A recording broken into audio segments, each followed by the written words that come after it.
Namaste. I'm Hari Kumar with you on Bodhi television show now. As we are talking with Buddhist scholars in various Buddhist content in this show, today it's our great opportunity to have this talk with Dr. John Whitney Pettit from United States. Welcome, Dr. Whitney. Thank you. Thank you very much. It's an honor to be here.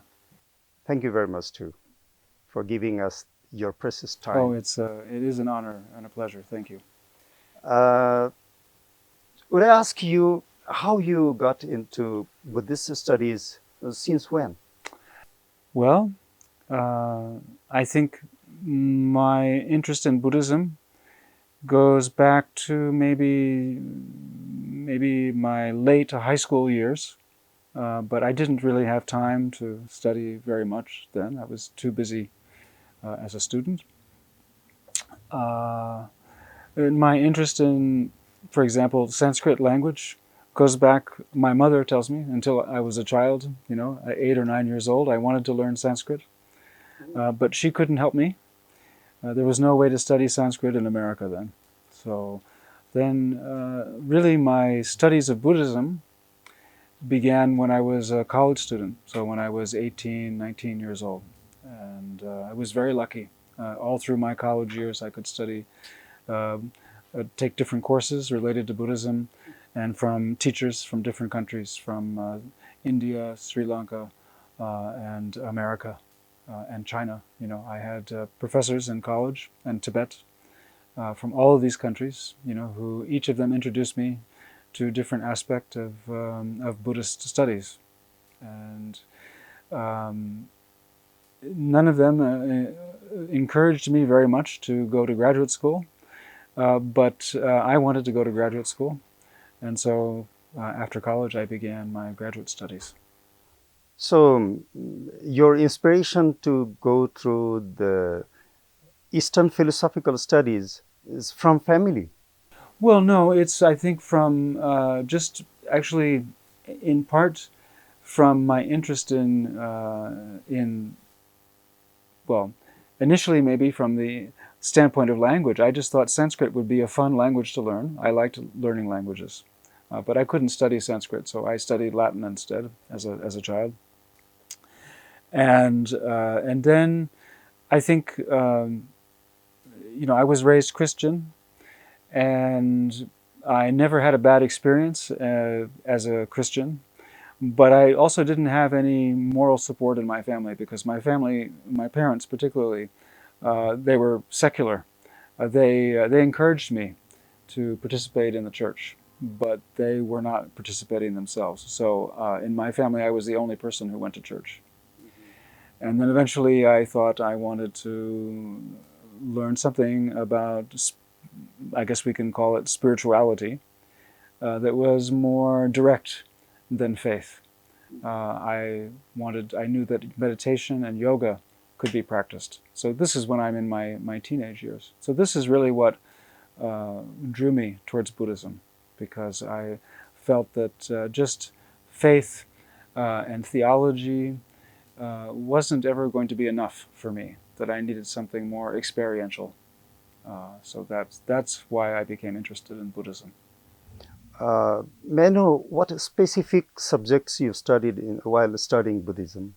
Well, my study of Buddhism always combined some interest in Buddhist practice and tradition with some academic and intellectual or philosophical study. So but especially when I was younger, I always had these two going side by side. So when I was a college student, I met different monks and lamas of different traditions. I heard some teachings on meditation, practiced a little bit of vipassana, and also I met Tibetan lamas from the different traditions, saw His Holiness the Dalai Lama in America, and so on. So I began to study Buddhism from the kind of Tibetan scholastic point of view. I mean, just on my own on the side, and then also I had my academic studies.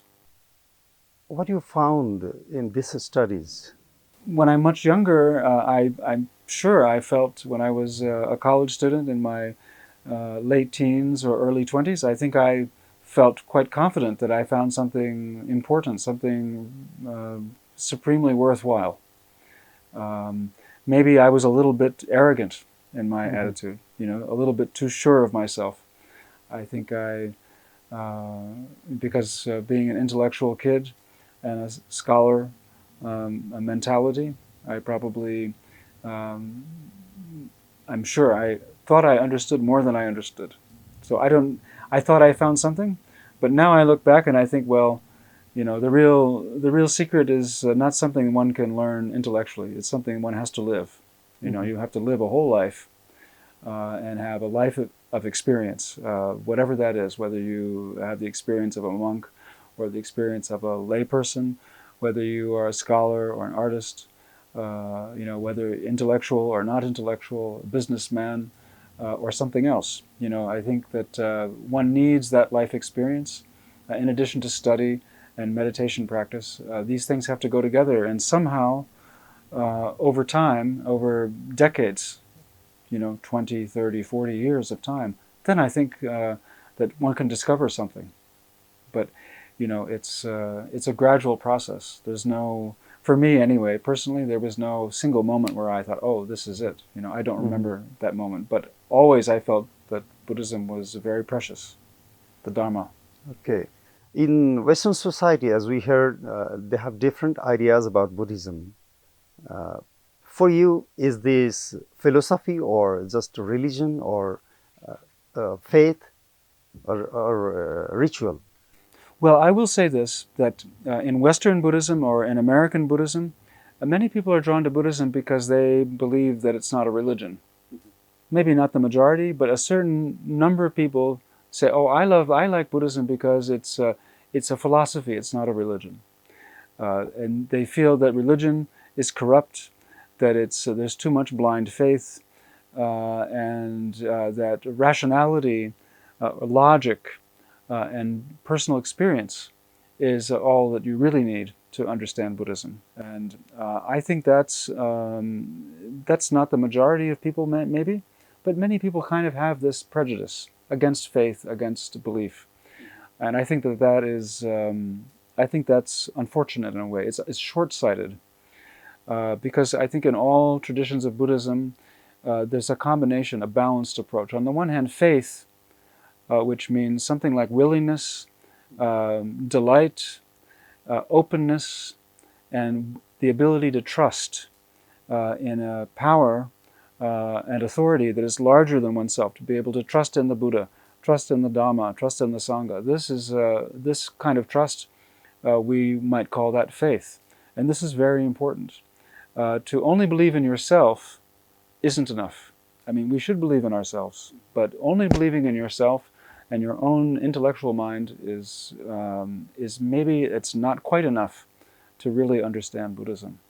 So I think that in Western Buddhism, but I can speak maybe more specifically about American Buddhism because I'm American and I saw it up close. I experienced myself. I think this is something of an issue for some people, not for everybody.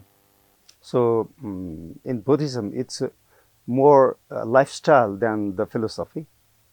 Well, in Buddhist countries, in Buddhist cultures, like the Buddhist culture of Nepal, there's many aspects of being a Buddhist. And there are many levels of participation. Some people follow both Buddhist and Hindu tradition. Some people practice meditation, others just go to temple and make offerings, and so on. So in other words, but there are many, many options. And it's always just around the corner. From here, how far does one have to walk to find Buddhist temple? Not very far. You can walk to many holy places here. And that's very lucky for the Buddhist people of Lalitpur. But in most American cities, you can't just walk to a temple. There's no shrine on the corner, and if you keep a Buddhist images and shrine in your living room, then some of your neighbors might think it's a little bit strange, because the surrounding culture is not Buddhist or Hindu, it's Christian.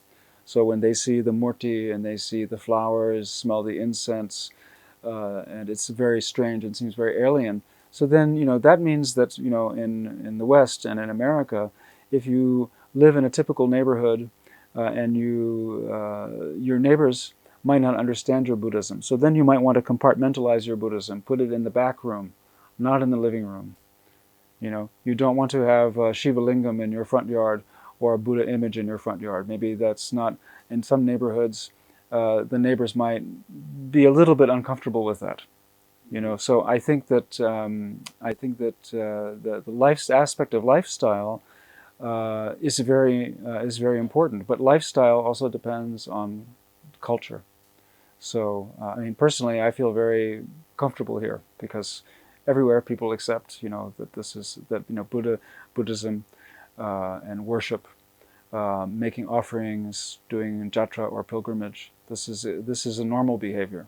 So you have studied and seen many cultures, especially Buddhist cultures here in Kathmandu, especially in our society of Kathmandu. Well, I haven't seen that much yet. I confess, that mostly what I've done is build the personal relationships and friendships. But as much as I have time and energy, yes, I have visited, different places, and I've witnessed different ceremonies. Like what is the event called? The Jatra of Machendranath in 2023, 1 year ago. I saw that several times. I came to participate. I walked with the crowd. It was wonderful. You have visited lots of Buddhist countries too for your studies, right? Not so many. I confess, in spite of being my reputation, and my reputation is mostly as a scholar of Tibetan Buddhism. I've never been to Tibet, but Tibetan Buddhism it was never really my primary interest. I would say that my interest was Vajrayana and Mahayana Buddhist philosophy. Those two things. So it was unnecessary for me to go to Tibet. I visited India and studied and did some research in India for my PhD dissertation, and traveled some in Himachal Pradesh, Uttar Pradesh. But I confess, I have not done a proper pilgrimage as a Buddhist in India. I have not done that yet. Over time, I was very lucky, in America, Canada, France, Nepal, and India, in these countries particularly, I met many gurus and had a personal connection with some great scholars and meditation masters, from the Tibetan Vajrayana traditions. And through them, I was able to learn and be inspired in all the ways that I required. Everything I needed personally, I got because of my connection with those great teachers. Very kind teachers. So, in a way, my need to travel to different places was limited simply because I never had to go far to find those teachers.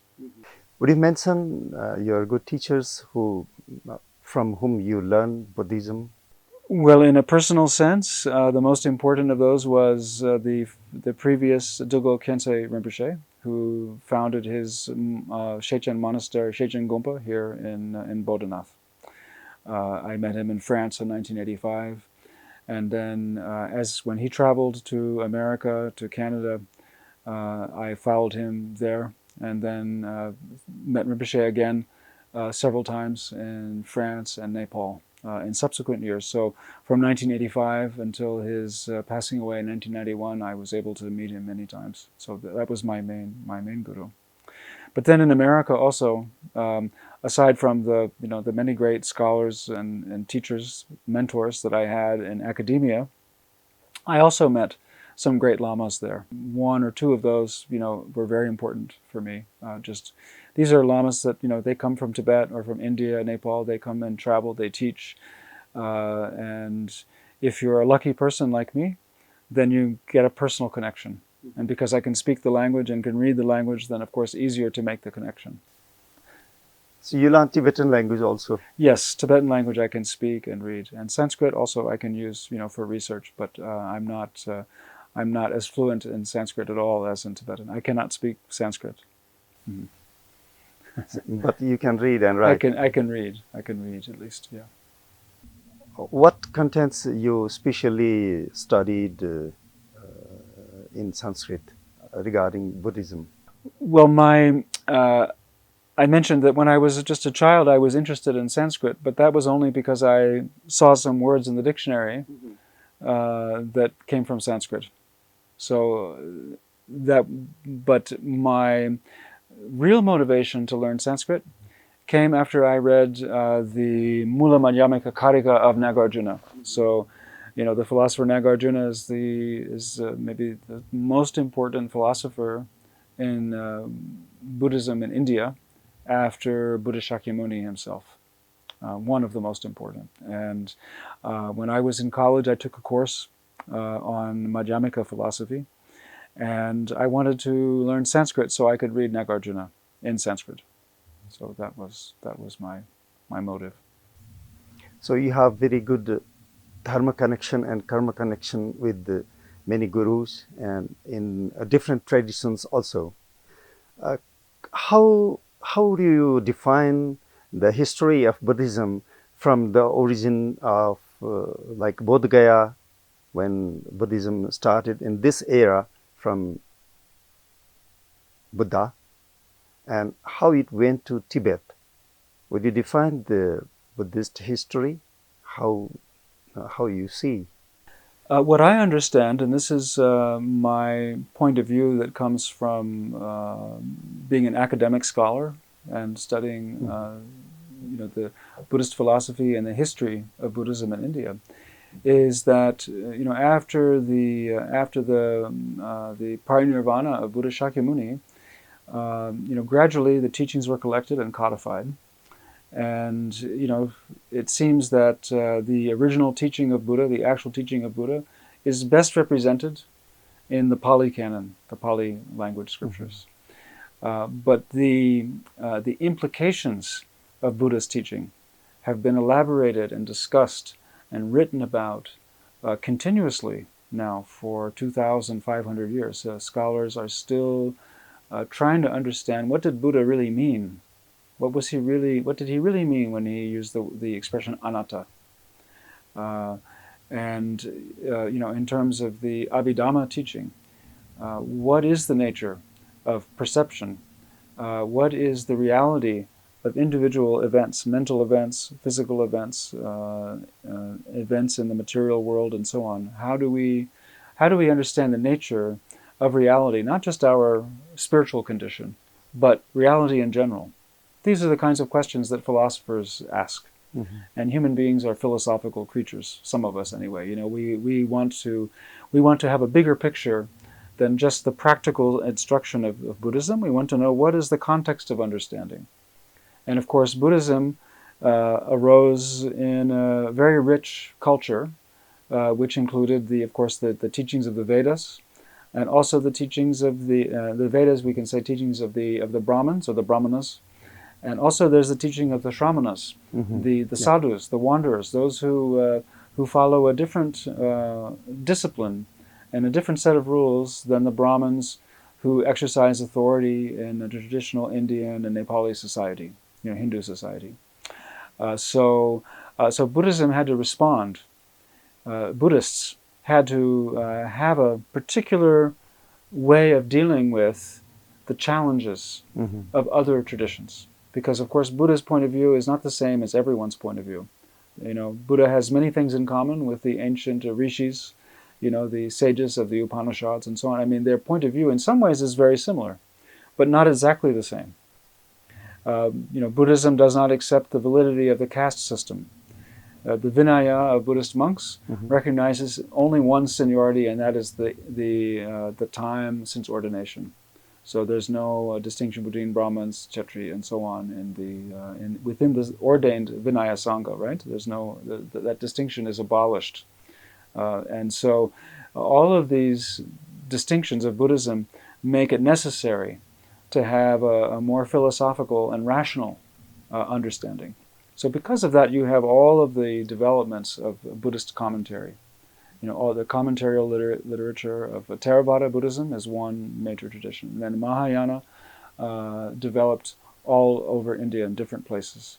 And then very slowly, those texts and practices, including the practices of Mantrayana, which is part of Mahayana, those were gradually transmitted to Tibet. Starting in the around the 7th or 8th century. So it took a very gradual process. So by the time that Buddhism actually went to Tibet, already it was more than 1,200 years since Buddha's parinirvana. Would you tell something more about the history of Buddhist philosophy, which went through Nepal to Tibet? Well, I'm not much of an historian of this topic, but all I can say is that I'm well aware that especially really from the very beginning of Tibetan Buddhism, which is really starting to take hold in the 7th and 8th century in central Tibet, that the most important people in Tibetan Buddhism, many of them have been to the Kathmandu Valley, have come here for one reason or another to study Dharma, to practice meditation, to do pilgrimage, and to make personal connections. For example, the chief disciple of Guru Padmasambhava is Yeshe Tsogyal. And Yeshe Tsogyal was a princess. She was married to the king of Tibet, Trisong Detsen, at that time. And the king, this is according to the Tibetan legend, of course, and King Trisong Detsen gave her to Guru Padmasambhava. She wanted to be the disciple of Guru Padmasambhava, and he wanted her as his spiritual partner. So she also came here to Kathmandu, to find her disciples and to find her spiritual partner. So that happened here. So that's a very important thing. The Tibetan princess, who is one of the most important gurus in the history of Vajrayana and Tibetan history, came to Nepal to find you could say, her spiritual husband. She found him right here in Patan. And this is an old legend, but I have no reason to doubt that it's true. That she came here. And of course, the legend says also Guru Padmasambhava came here. The great translator Marpa Lotsawa came here. He studied here in Patan with different gurus, and also one of his most important gurus was in Parping. So Parping, even in those days, even it was a much smaller, tiny little village than it is now. It's almost a city. But even then, there was some masters that were giving teachings on the Vajrayogini Tantra, Vajrayogini practice. So the Marpa Lotsawa received those teachings in Parping back then. That's 11th century. So already this is almost 1,000 years ago. Yeah. I'm just giving some examples. And then, of course, also the great masters Tilopa and Naropa came here. They practiced here. Their caves are in Pashupati. And also I have to mention, Goraknath and Matsyendranath, both they're great siddhas, revered in a Hindu and Buddhist tradition both. So they also have a connection to this place.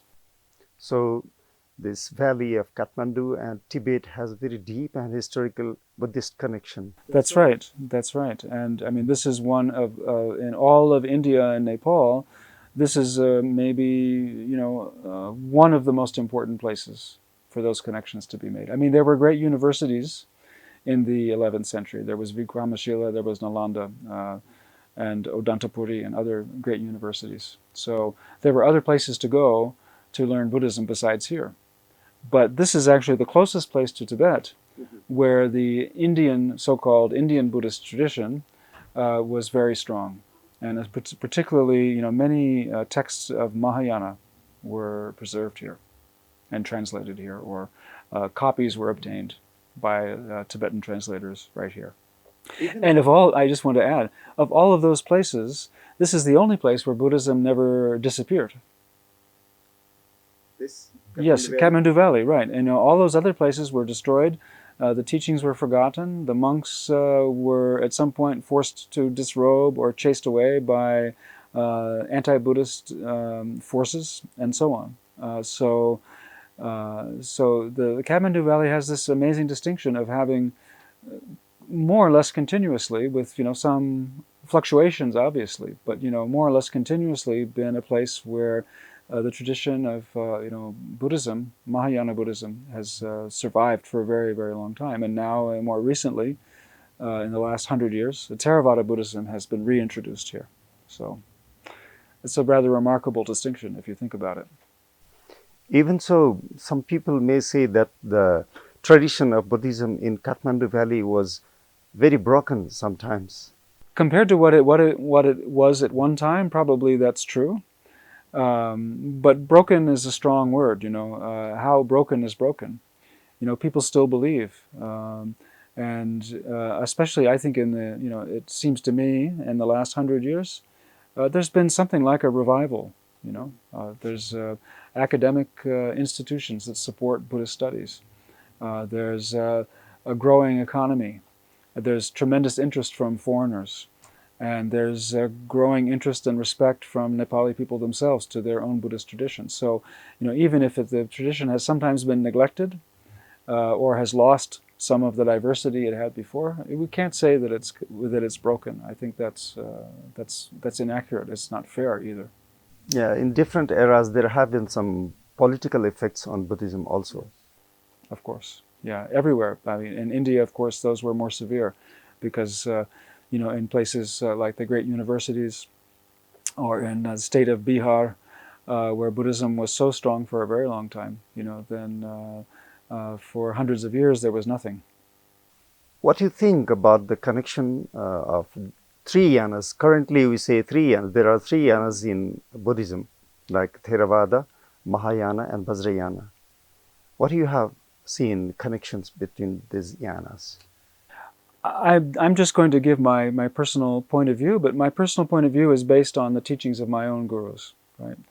And so the way we understand the so-called Hinayana, or lesser vehicle, is it's essential. It's the fundamental element of Buddhism, which is all about renunciation and what we call in Sanskrit pratimoksha. That means individual liberation. Each person wants to be free and needs to be free. So the basic practice of Buddhism, for example, the 5 precepts, of not killing, not lying, not stealing, not engaging in sexual misconduct, and not being intoxicated. These 5 basic precepts, are fundamental. Really, everyone who wants to really practice Buddhism has to respect them and apply them, or at least one has to apply the precept of not killing.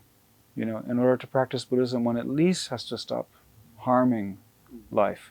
Or if there is harming life, then trying not to harm life, trying to avoid that, and just this very, very basic discipline of what it means to be a good person is Hinayana. And actually, in that sense, other religions have their own version of Hinayana.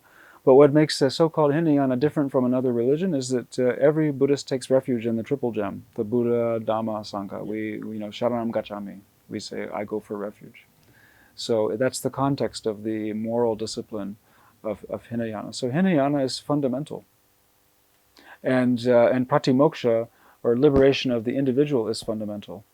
Mahayana talks about the liberation of all sentient beings. But in order to liberate all sentient beings, a bodhisattva has to be free. In order to be free, a bodhisattva has to practice the Hinayana. And what about Vajrayana? And Vajrayana is just, you can say, let's say Mahayana is like an SUV, like a Tata SUV, like the latest version, right? That's like a Mahayana. It has air conditioning, it's spacious, many people can ride in that. But Vajrayana is an extra powerful SUV. Like one of those. What is the name of that? A particular brand of SUV they used a lot in the Gulf War. But think of not just the typical SUV made by Tata, maybe one of the American, like Cadillac style. It's even bigger, even more comfortable, maybe faster, maybe more powerful, or like a Tesla, a Tesla Cyber truck, something that has special capacity. It's more difficult to use. Maybe it's more dangerous.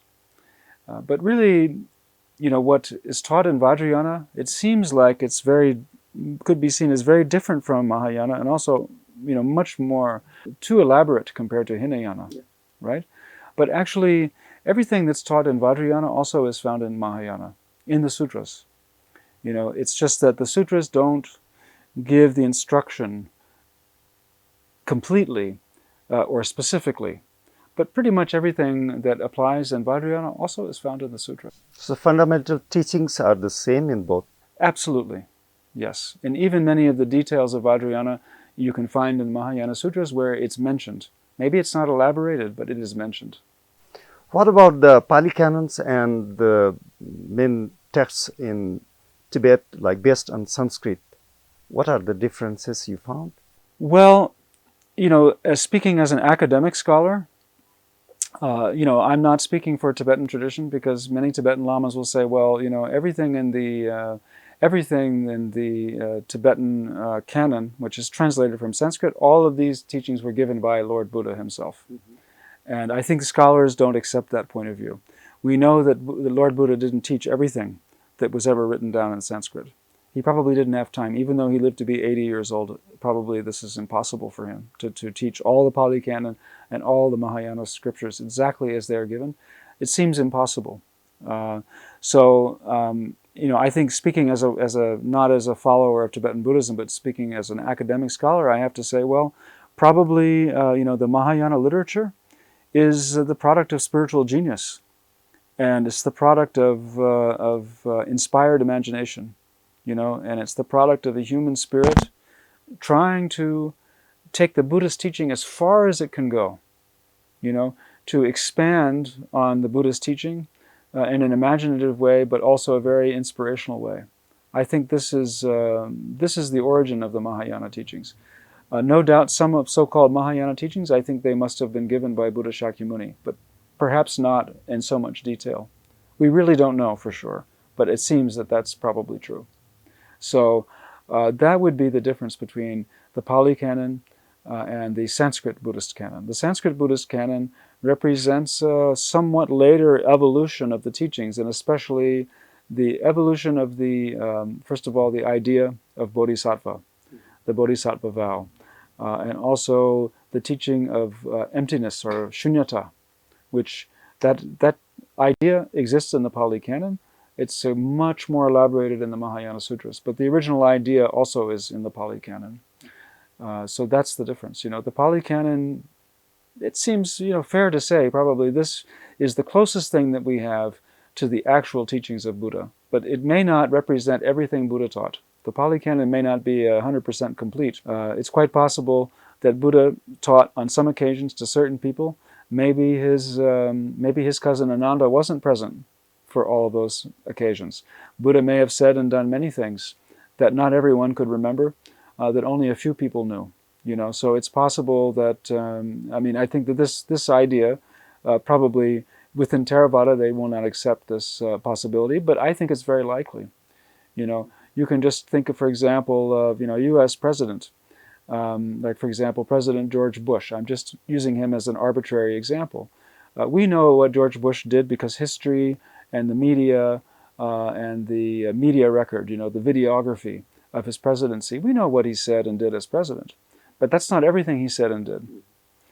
People may caricaturize him as a certain kind of politician.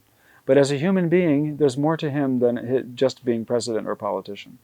So similarly, in the case of Buddha Shakyamuni, there was the teaching which he gave that was the most practical way to help the most people. And those were the teachings that he gave to most people.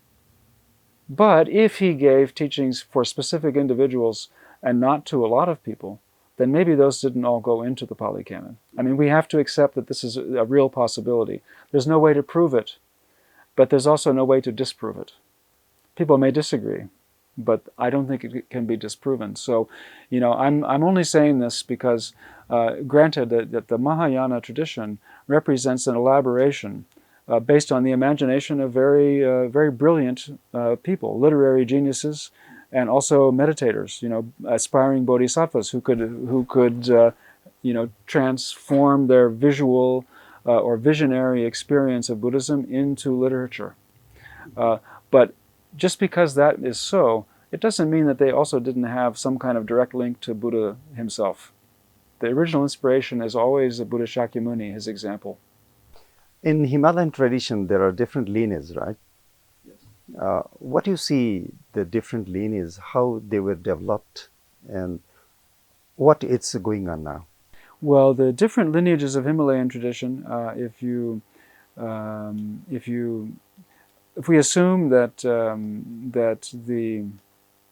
the center of that is Tibet itself, yeah. Well, the four so-called lineages, Nyingma, Sakya, Kagyu, and Gelugpa, right? They formed between the 8th century and the 14th century or 15th century. The Gelug tradition really started in the 14th, 15th century.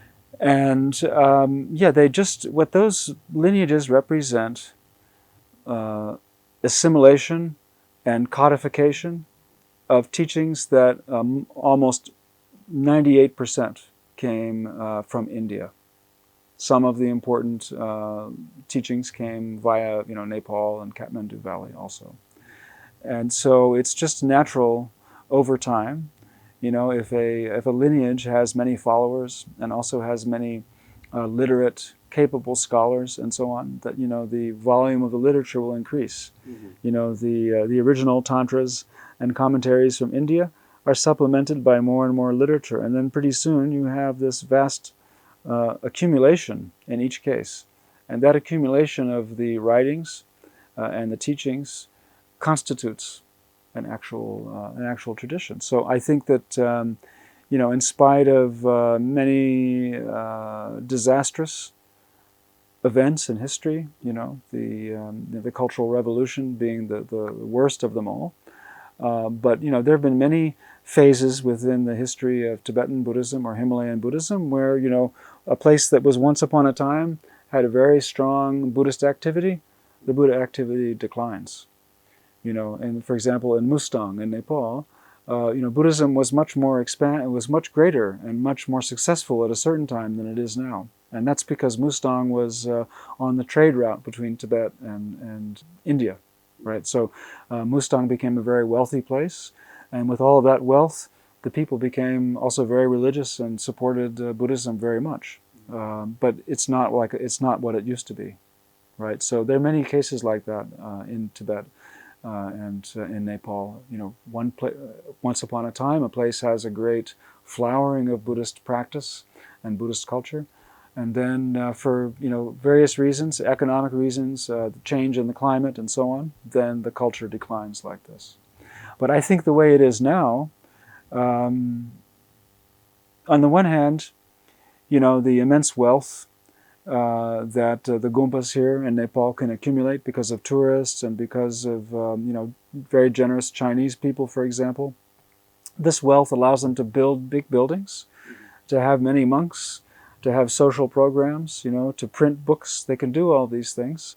But most of them don't really have education. They don't have a very strong educational program. They're not producing great scholars. And they may not produce great yogis and meditators either. The great scholars and great meditators, who are the learned people and great experienced people, those two together, they both support the Buddhist tradition. Without them, the tradition deteriorates. And even with so many Gumpas and so many monks and lamas, there aren't very many great ones. As long as there are a few great ones, then we can say that there's hope for the tradition. And I think there is hope. But we shouldn't assume that just because Buddhism is so popular, that automatically it's thriving. I don't know. I know one Lama, I won't mention his name, but I respect his point of view. He's not very optimistic. He's rather disappointed. He thinks that we need to be more serious and we need to examine, the quality of our practice, of our study, and not pay so much attention to the big buildings and the gold roofs, and the big ceremonies. I mean, there's nothing wrong with those things, but it's not enough. We have to revive our own internal process and transformation. This is the most important thing. Even it said Buddhism will be disappear in some 5,000 years, right? Or even just 500. But they've been saying 500 years, for 2,000 years they've been saying that Buddhism would disappear in 500 years. But somehow each time it gets an extension, for another 500, another 500. So it's not gone yet. The Vinaya still exists. There are still people who practice meditation and teach meditation. I mean, there's some great meditation masters in, especially like in Burma and Thailand, and some of those monasteries. There's some very great meditation masters still living. In the Himalaya, in some remote hermitages, there are also some very great meditators. So as long as those people exist, and as long as the education, philosophical education of monks and of lay people still exists, then Buddhism will not disappear. It's still widespread in Western society also now. Yes, it's widespread. It's widespread, and I don't think anybody has done a survey of stupas in America and Europe and so on, but many stupas are being built. And there's a lot of, I think now, I was saying that one possible issue with Western Buddhism is not appreciating faith enough. But more and more people are appreciating the value of stupa. And when people build stupas, it increases their faith. And a stupa is an object of faith. And even people who don't believe in faith, they believe in stupa. Oh. So I think if you go to any major city in America, you can find at least one stupa now. What about practice of Buddhist lifestyle or Buddhist teachings in Western society actually? What do I think? Do I think it's going well, or what is my opinion? As you said, there are stupas built in Western society, even in US also. What about the practitioners? Are they increasing, or just they see Buddhism as others' education only? Well, I'm not sure what to say. I mean, I think that the Buddhist Sangha in America is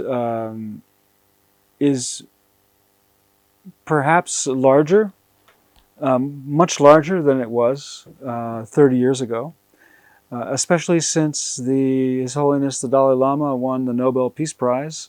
The visibility and popularity of Tibetan Buddhism, particularly, and Vajrayana, has gone way up. And also, the popularity of Theravada and Vipassana meditation has been quite high for some time, and it continues, to, I think, increase a little bit. I don't really know about other people's meditation practice. I'm sure that, and we can't see them because they're not advertising, but there must be many people who are very, very advanced and quite close to nirvana now, quite close to enlightenment, even in Western countries. I think this is true. But I don't think that we could necessarily find those people. I mean, just because someone is a teacher, it doesn't mean they're enlightened. Being a Buddhist teacher is a lot of responsibility, a lot of headaches. It's difficult. One might have to delay one's own enlightenment to help others. This is the sacrifice of a bodhisattva, or of a dedicated teacher. Dedicated Buddhist teacher accepts their own burden when they help other people. But the people that they help, they're not teachers and they're not famous. But how can we say that they're not enlightened? I think there must be many people like that who are very close to nirvana, or very close to enlightenment now, even in Western countries. But that doesn't change the fact that our culture is not Buddhist culture. Here there is a Buddhist culture. There's a Hindu Buddhist culture. The Hindu is dominant, and Buddhism is a subset, or somehow contained within the Hindu culture. And here there's a real culture, right? And that is something you can see, something you can touch, something you can smell. In Western countries, Buddhism doesn't exist that way. It's hidden. What would be their main attraction to Buddhist studies in Western society? Basic instinct that attracts people to Buddhism in Buddhist countries, or in Asian countries. It's suffering. Life is full of suffering. We want to be free. and we also want to help other people be free. We don't want to just helplessly watch the people that we love, our neighbors and our country, to suffer because of the emotional poisons, the loba, dosa, and moha, or lopa, dvesha, and moha, right? Yeah, we don't want to see, but it's very obvious that that's what, I mean, to an honest, objective person, or to an educated person, it's very clear that these emotions are the same everywhere. So I think, a sensitive person will want to find an answer. Some of those sensitive people will be attracted to Buddhism for whatever reason, but they will like Buddhism more than Christianity, more than another religion, and they want to follow. Would you remember some gurus of this Himalayan tradition who inspired society a lot?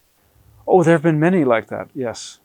Who have you very good connection or Well, you mean of recent memory? examples? Of recent memory?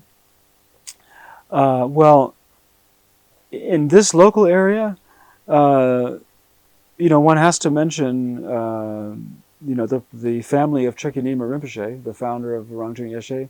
His father, Tulku Orgyen Rinpoche, who founded the Seto Gompa, the White Gompa in Bodhi, and also Chekinima Rinpoche's brothers. He has 3 brothers. One passed away.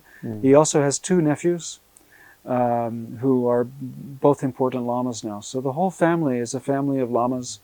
The men are all lamas, and the women are also all practitioners, and educated people, and people who are dedicated to providing Dhamma and other kinds of, socially active support, for the local society particularly. I mean, they've done a lot, I think, to help people of Nepal, not just the Tibetan Buddhists or the Western Buddhists, but also the Nepali people who are interested in Buddhism. They've done a great deal. So in the aggregate, this family, connected with the White Gompa, they've done amazing things. And I personally, although I wasn't like a close disciple of the lamas in that family, I met all of them, and have a connection with all of them personally. So I know the situation quite well.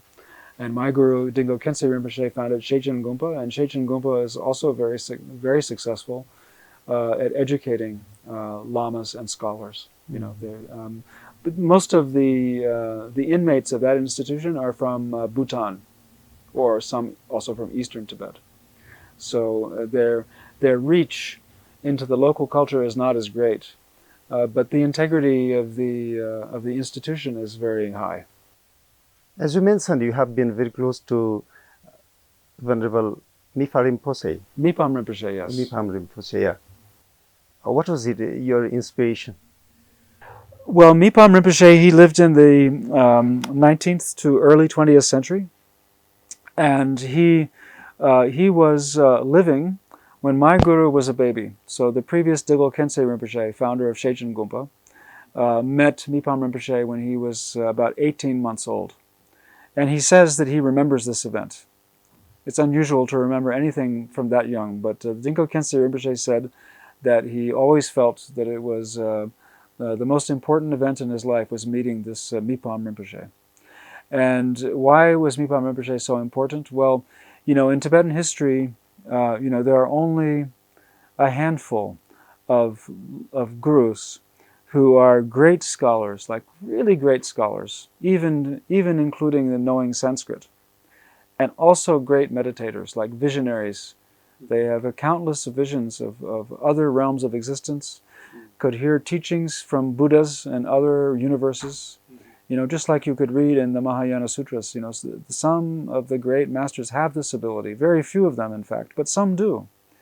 And so Mipham Rinpoche had all of these qualities, and he was a master of the worldly sciences, of medicine, astrology, grammar, and also arts and crafts. He knew all of these topics very well, and he wrote about all of them. So he was, like a one-stop shop for guru. Like, normally you have to go to a different guru to learn different subjects, right? But Mipham Rinpoche was one of those gurus who knew everything. So they always refer to him as omniscient, or a sarvagna, knowing Sarvagna. everything. Yeah. So And so, for me, the inspiration is that, first of all, that he gave his blessing to my guru. And secondly, because I can read Tibetan language, I could research his writings. And I'm still discovering more and more, amazing things in his various writings. And especially his very short writings, not big commentaries, but very short writings. There's many wonderful things you can learn about every subject, including meditation. Oh, in shortcuts. In shortcuts. He writes in shortcuts, but you need to find the meanings with the research.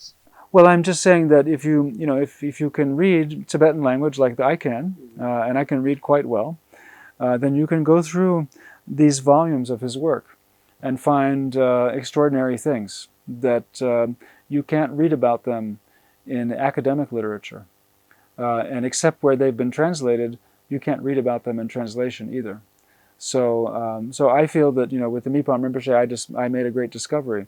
But let me just explain my connection with Mipham Rinpoche. I'm an author of a book, Mipham's Beacon of Certainty, and the subtitle is Illuminating the View of Dzogchen, the Great Perfection.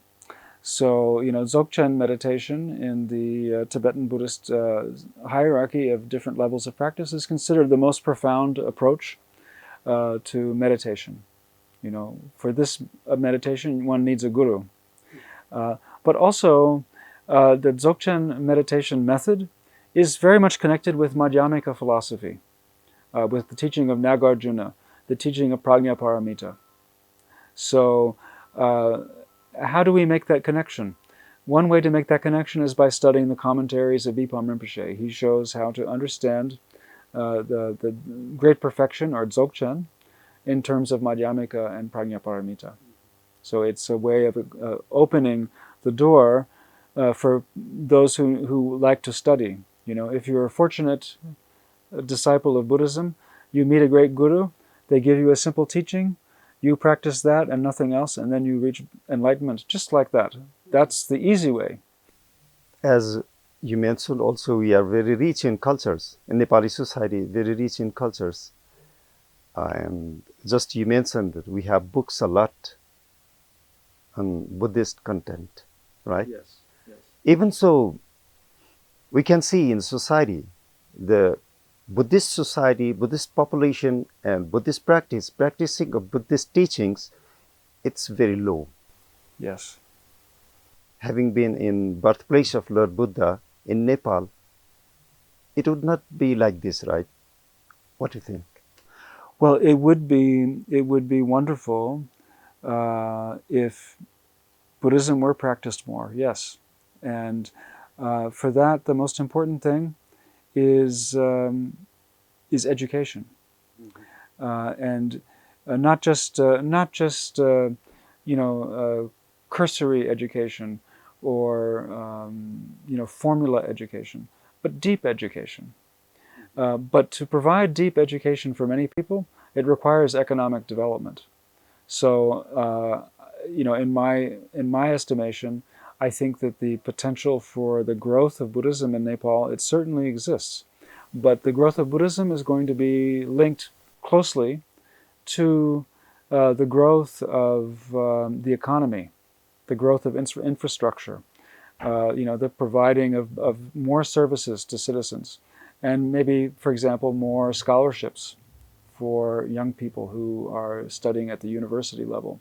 And the more there is affluence, the more there is wealth and comfort in Nepali society, then the more students will be able to study Buddhism in college instead of only studying business, finance, or science, and so on. Because I think that most in Nepal, most students or most young people that I met who are studying for business, because this is what they need.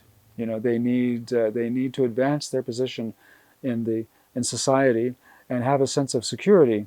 This is the most important thing in their minds, and I can't blame them. But once more of those young people attain that position, then the gross wealth of society will be greater.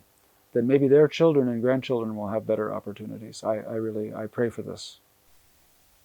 As we have many Buddhist shrines all over Nepal, Many people from all over the world may visit Nepal. In perspective of Buddhism and Buddhist shrine, Buddhist cultures, can we make economic progress with these things? Well, a tiny bit of economic progress comes from Dharma tourism. And, if I could personally, if I had the capacity to promote and increase Dharma tourism in Nepal, I will do it. I mean, I always encourage people to visit here. And, one or two of my, very young Nepali friends, or, friends of family friends, um, you know, um, our friend Shruti Rai's younger brother, for example, he'd make a great tour guide. But, there are so many young people who want to be tour guides. So a small amount of economic progress can come just from the Dharma tourism itself. Um, but I'm afraid I have no simple answer. I mean, other than to say that according to my guru's teaching, one of my precious guru's teaching, that when you come right down to it, all of the Buddhas and Bodhisattvas, they only have good intentions for sentient beings. They want beings to be happy. May all beings be happy. So may all sentient beings be happy, right? But what makes beings happy? Well, in a temporary sense, what makes them happy is they need to have certain things. They need food, clothing, and shelter, just to survive. And to be happy, they need family and friends, and to make the best use of their life. Some people need also, to enjoy vacation, or to go on pilgrimage, or they need to fall in love. They need to have children. Ordinary people need these things, right? So, and to do all of those things properly, one also needs a certain amount of wealth.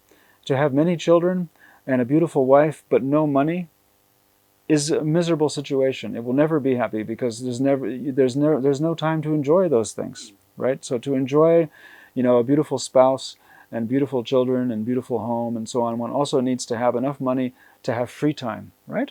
So this is what my guru said. He said, one should pray to the Buddha for those things if you need them, to have better job, better income, more free time. One should pray to the Buddha for those things, and you will get those things. You can get those things. And why?